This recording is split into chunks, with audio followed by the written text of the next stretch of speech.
기원전 1500년경 시리아 북부에 한 나라가 있었습니다. 이집트의 파라오가 자기 딸을 시집 보내고 싶어 했던 나라입니다. 히타이트도 두려워했고 아시리아도 함부로 건들지 못했던 나라입니다. 그런데 우리는 이 나라를 잘 모릅니다. 미탄니입니다. 한때 근동 최강대국 중 하나였습니다. 이집트와 동등하게 편지를 주고받았고 히타이트와 수십 년간 전쟁을 벌였으며 아시리아를 한동안 속국으로 두기도 했습니다. 그런데도 이 나라의 수도가 어디였는지 우리는 아직도 정확히 모릅니다. 왜일까요? 오늘은 그 이야기를 시작합니다. 먼저 위치부터 봐야 합니다. 미탄니는 지금의 시리아 북부와 터키 남동부에 걸쳐 있었습니다. 하부르 강과 유프라테스 강 사이 비옥한 평원지대였어요. 이 지역을 학자들은 하니갈바트라고 부르기도 합니다. 미탄니, 하니갈바트, 마이타니 부르는 이름조차 통일되어 있지 않았어요. 이집트인들은 나아리나라고도 불렀습니다. 같은 나라를 두고 이렇게 다른 이름들이 쓰였다는 것. 이것부터가 미탄니를 이해하기 어렵게 만드는 첫 번째 이유입니다. 그렇다면 이 나라를 세운 사람들은 누구였을까요? 후르리인입니다. 후르리인은 셈족도 아니고 인도 유럽인도 아니었습니다. 완전히 독자적인 언어를 쓰는 사람들이었어요. 이들은 기원전 3000년대부터 자그로스 산맥과 아나톨리아 사이 지역에 살고 있었습니다. 그런데 기원전 1600년대 무렵 흥미로운 변화가 생깁니다. 후르리인들 사이에 인도유랑계 지배층이 등장합니다. 이게 무슨 말이냐면 백성들은 후르리어를 썼는데 왕족의 이름과 신들의 이름은 인도이란계였다는 거예요.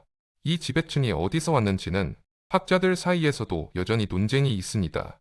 다만 분명한 흔적이 하나 있습니다. 미탄니의 조약 문서에 등장하는 신들의 이름입니다. 미트라 바루나 인드라 나사티아. 이 이름들 어디서 들어본 것 같지 않으신가요?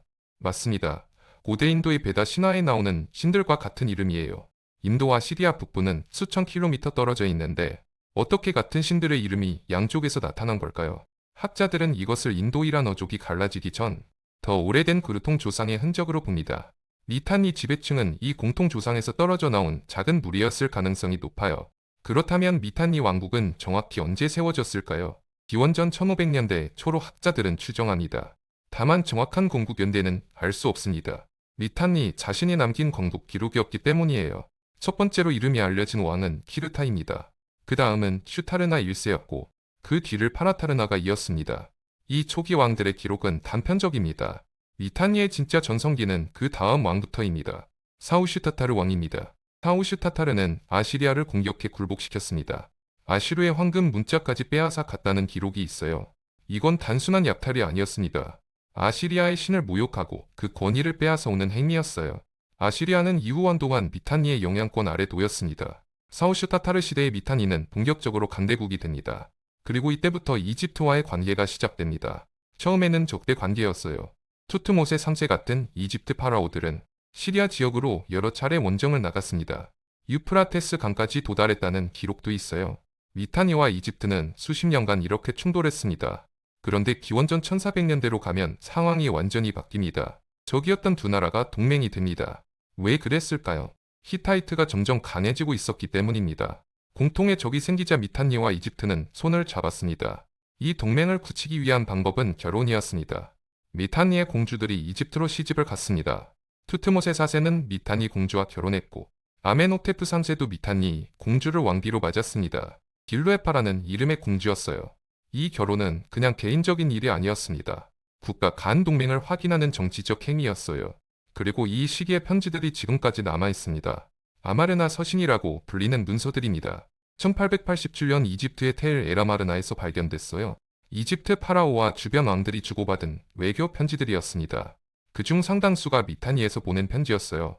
미탄니 왕 투슈라타가 보낸 편지들이 특히 유명합니다. 이 편지들에서 투슈라타는 이집트 파라오를 형제라고 부릅니다. 이건 굉장히 중요한 표현이에요.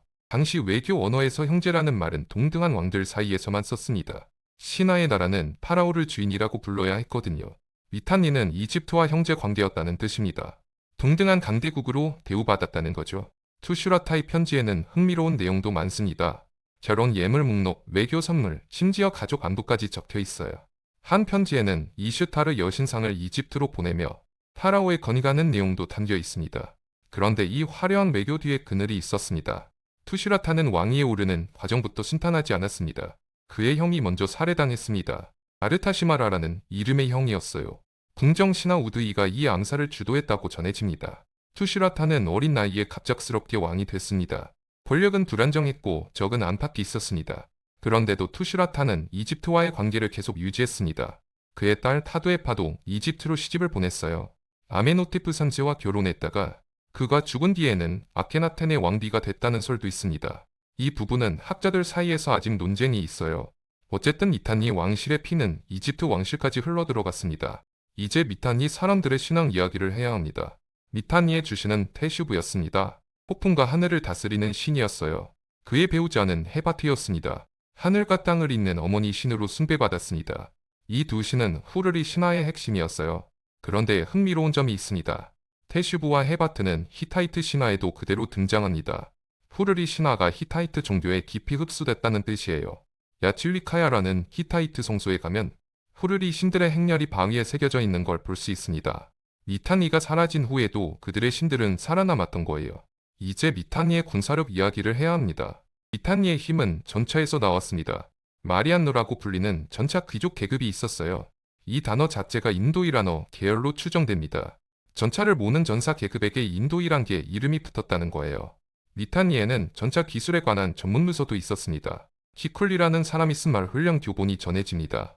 이 문서는 히타이트의 수도 하투샤에서 발견됐어요. 미탄니의 말 훈련 기술이 그만큼 유명했다는 뜻이죠. 적국조차 미탄니의 전차 기술을 베꼈을 정도였어요. 이 정교한 전차 부대가 미탄니를 강대국으로 만들었습니다. 그런데 기원전 1300년대 초 새로운 위협이 등장합니다. 수필롤리우마 1세입니다. 히타이트 역사에서 가장 위대한 왕으로 불리는 인물이에요. 그는 미탄니를 무너뜨리기로 결심합니다. 수필롤리우마는 단계적으로 움직였습니다. 먼저 미탄니의 동맹 도시들을 하나씩 무너뜨렸습니다. 그리고 미탄니 본토로 진격했습니다. 투슈라타는 이 침공에 제대로 대응하지 못했습니다. 미탄니의 수도까지 위협받는 상황이 됐습니다. 이집트에 다급한 편지를 보냈지만 이집트는 별다른 도움을 주지 않았습니다. 당시 이집트는 내부 종교 개혁에 몰두해 있었거든요. 아케나텐은 아텐 신앙에 집중하며 외교에는 소홀했습니다.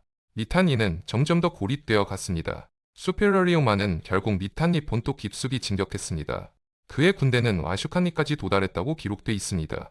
와슈칸니, 미탄니의 수도였습니다. 도시는 함락되거나 큰 피해를 입었다고 전해집니다. 투슈라타는 도망쳤거나 혹은 그 직후 살해당했습니다. 그의 정확한 최후는 기록이 엇갈립니다. 일부 기록은 그가 자기 아들에게 살해당했다고 전합니다. 그 정도로 미탄니 왕실은 혼란에 빠져 있었어요.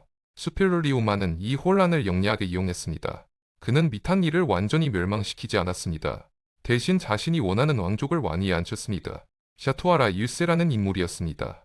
이제 미탄니는 독립국이 아니라 히타이트의 속국이 됐습니다.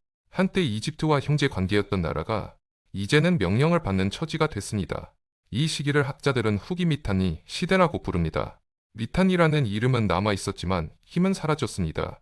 그런데 이야기는 여기서 끝나지 않습니다. 아시리아가 다시 고개를 들기 시작했거든요. 한때 미탄니의 속국이었던 아시리아가 이제는 약해진 미탄니를 노리기 시작합니다. 아슈르오발리트 1세가 아시리아를 이끌었습니다. 그는 미탄니의 영토를 조금씩 장식해 나갔습니다. 히타이트와 아시리아 사이에서 미탄니는 점점 작아졌습니다. 샤투아라 1세의 뒤를 이은 아사샤타도 이 어려운 상황을 벗어나지 못했습니다. 와사샤타는 히타이트의 도움을 요청하기도 했습니다. 하지만 히타이트도 이때는 자기 문제로 바빴습니다. 결국 아시리아 왕 아다드니라리 1세가 미탄니의 수도 와슈칸니를 함락시킵니다. 이때가 대략 기원전 1300년대 후반입니다. 미탄니 왕실의 보물과 신상들이 아시리아로 옮겨졌습니다. 한때 이집트와 동등했던 나라의 신들이 이제는 다른 나라의 전쟁 트로피가 됐습니다. 미탄니라는 이름은 이제 거의 사라질 위기에 놓였습니다. 그런데도 완전히 끝나지는 않았습니다. 샤투아라 2세라는 왕이 다시 등장합니다. 그는 아시리아의 반란을 일으켰습니다. 하지만 아시리아의 아다드니라리 1세가 이를 완전히 진압했습니다. 이후 미탄니의 영토는 아시리아에 완전히 흡수됩니다.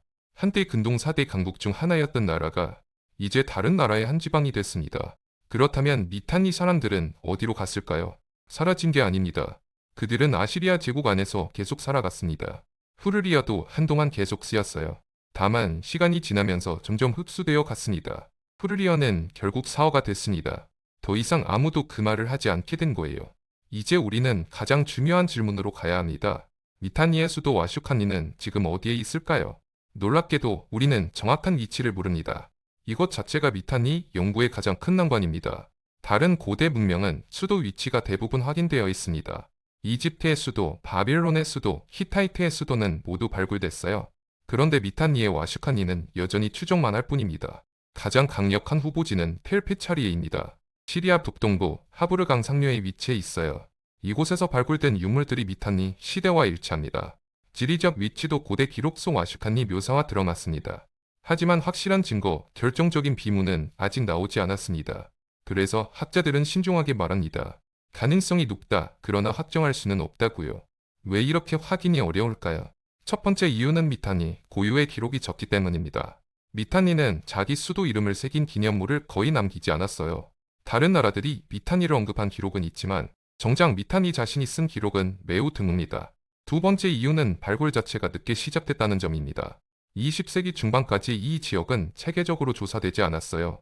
시리아와 터키의 정치적 상황도 영향을 미쳤습니다. 북경이 미탄니의 옛 영토를 가로지르고 있거든요. 한 나라의 옛 영토가 지금은 여러 나라에 나뉘어 있는 거예요. 이러면 발굴허가 작은 협력이 모두 복잡해집니다. 세 번째 이유는 지역 자체의 불안정성입니다. 최근 수십 년간 이 지역은 전쟁과 분쟁을 겪었습니다. 발굴팀이 안전하게 작업하기 어려운 시기가 많았어요. 그래서 미탄니 연구는 다른 고대 문명에 비해 늦게 그리고 천천히 진행됐습니다. 그런데 최근 들어 흥미로운 발굴들이 이어지고 있습니다. 텔 브라크라는 유적지가 특히 주목받고 있어요. 이곳에서는 미탄니 시대의 행정 문서들이 발견됐습니다. 세금 기록, 곡물 배급 기록, 관리 기록까지 나왔어요. 미탄니가 상당히 정교한 행정 체계를 가지고 있었다는 증거입니다. 텔 모잔이라는 곳도 중요한 발굴지입니다. 이곳은 고대 후르리인의 종교 중심지 우르케시로 추정됩니다. 미탄니 이전부터 후르리인들이 신성하게 여겼던 장소예요. 여기서 지하로 내려가는 통로 압이라는 구조물도 발견됐습니다. 후르리 신화에서 지하 세계와 연결된 신성한 통로로 여겨졌어요. 이런 발견들이 모여서 미탄니 문화의 그림이 조금씩 채워지고 있습니다.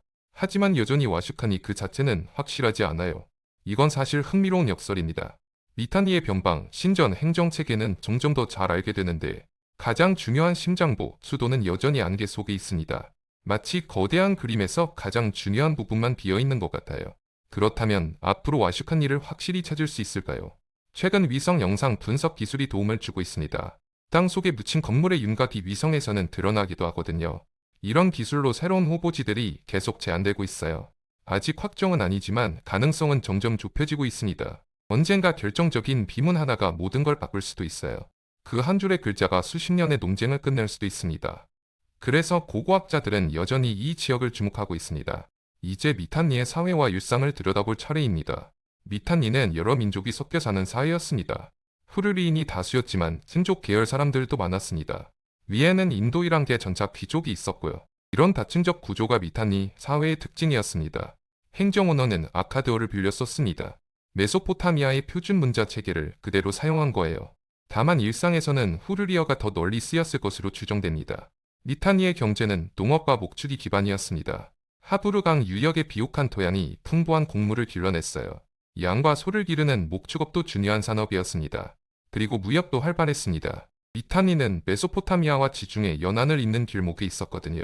구리, 목재, 직물 같은 물건들이 미탄니를 거쳐 이동했습니다. 이 위치 덕분에 미탄니는 상당한 부를 쌓을 수 있었습니다. 미탄니의 도시들은 대부분 흙벽돌로 지어졌습니다. 메소포타미아 전통의 건축 양식을 따랐어요. 신전과 궁전은 더 정교하게 지어졌습니다. 색칠된 벽화도 발견된 적이 있어요. 누지라는 도시에서 특히 풍부한 자료가 나왔습니다. 누지는 미탄니의 영향권 아래 있던 작은 도시였어요. 이곳에서 수천 개의 정토판이 발견됐습니다. 토지 매매, 결혼 계약, 노예 거래, 채무 기록까지 다양했어요. 누지 문서 덕분에 미탄니 시대 사람들의 일상이 구체적으로 드러났습니다. 입양 계약도 특이한 형태로 남아 있습니다. 아들이 없는 사람이 양자를 드리는 방식이 매우 구체적으로 기록되어 있어요. 이런 기록들이 미탄니 사회를 매우 구체적으로 보여줍니다. 신화나 추측이 아니라 실제 계약서와 장부를 통해서요. 이제 미탄니 예술 이야기를 해야 합니다. 미탄니는 독특한 양식의 인장을 만들었습니다. 이른바 미탄니 양식이라고 불리는 인장들이에요. 동물, 신화적 존재, 기하학적 문양이 정교하게 새겨져 있습니다.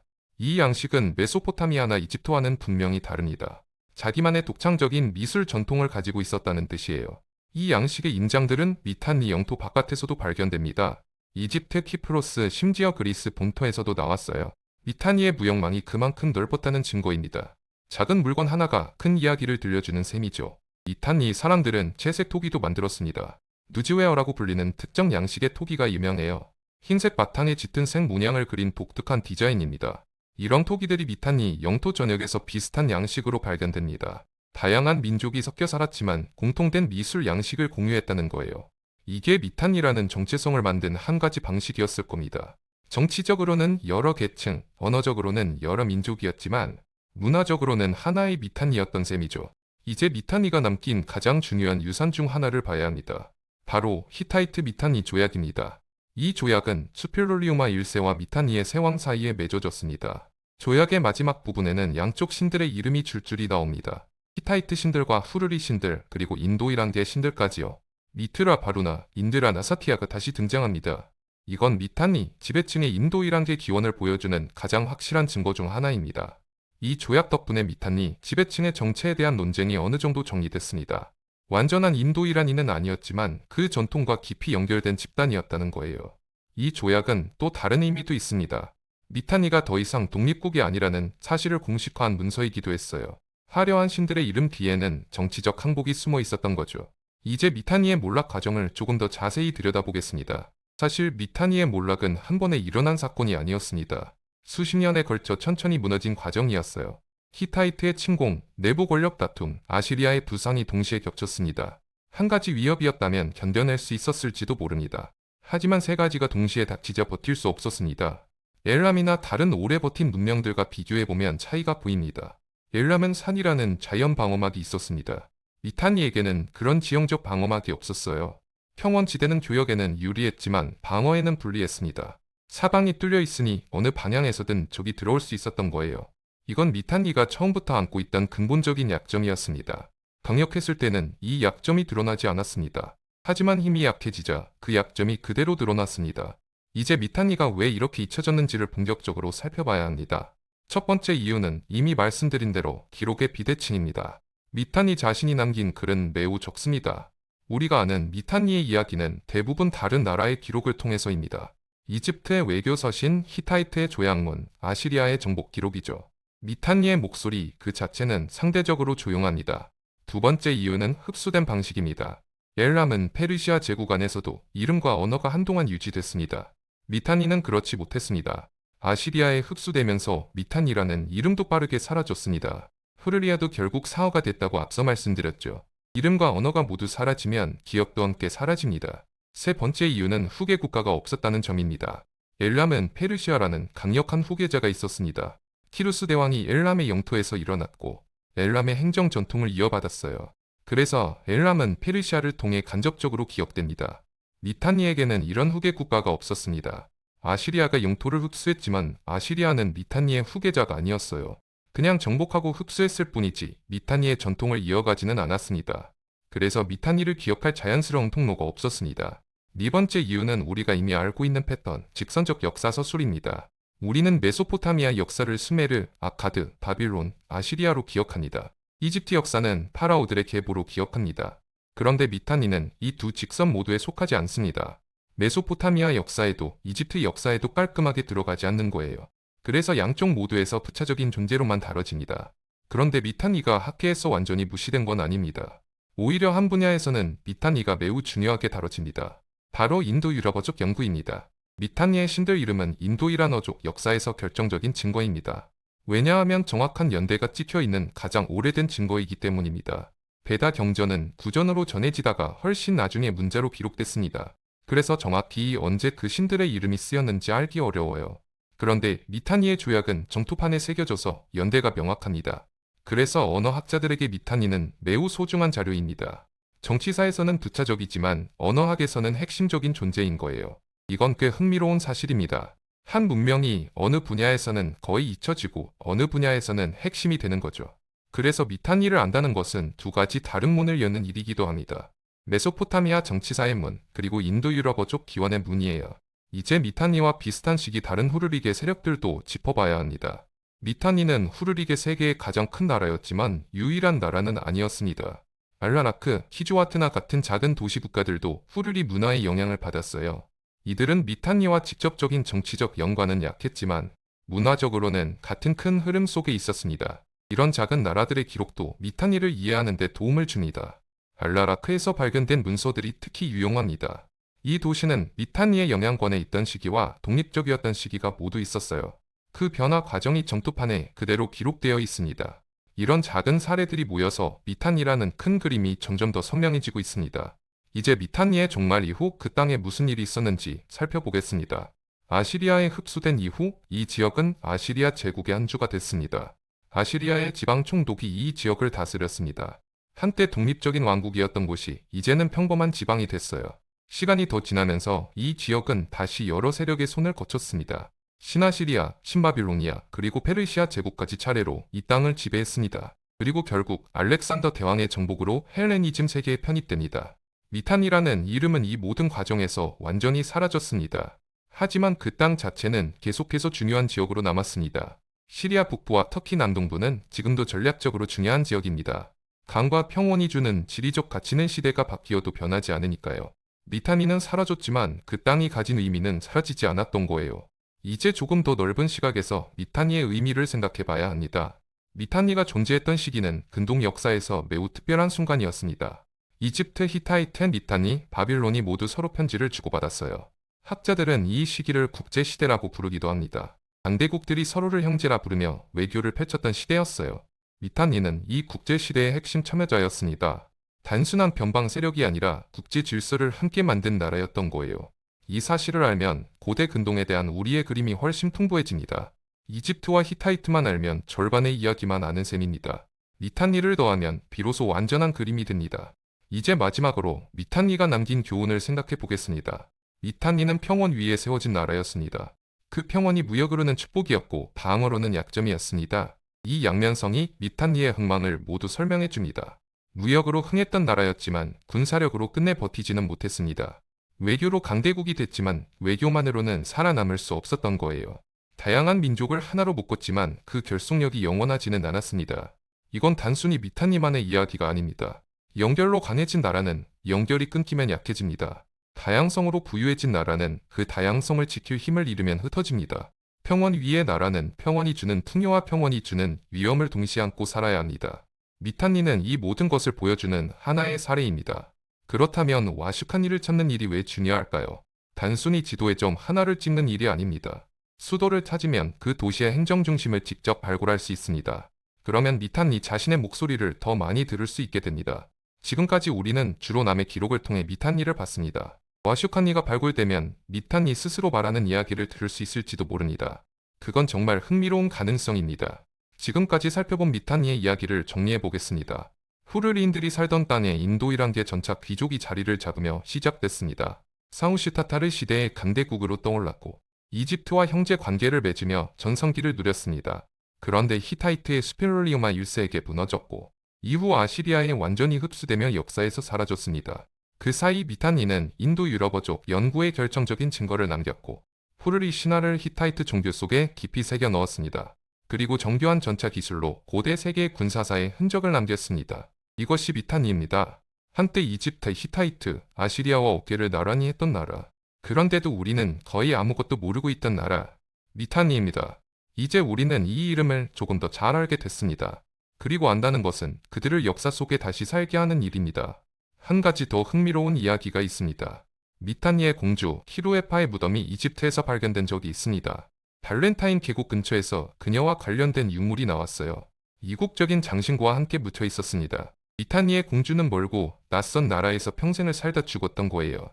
정략결혼으로 보내진 공주들의 삶이 어땠을지 우리는 정확히 알 수 없습니다. 다만 외교 문서 뒤에는 실제 사람의 삶이 있었다는 것만은 분명합니다. 정치와 외교의 거대한 흐름 속에서 개인의 삶은 종종 가려집니다. 미탄니의 공주들도 그런 가려진 삶 중 하나였을 겁니다.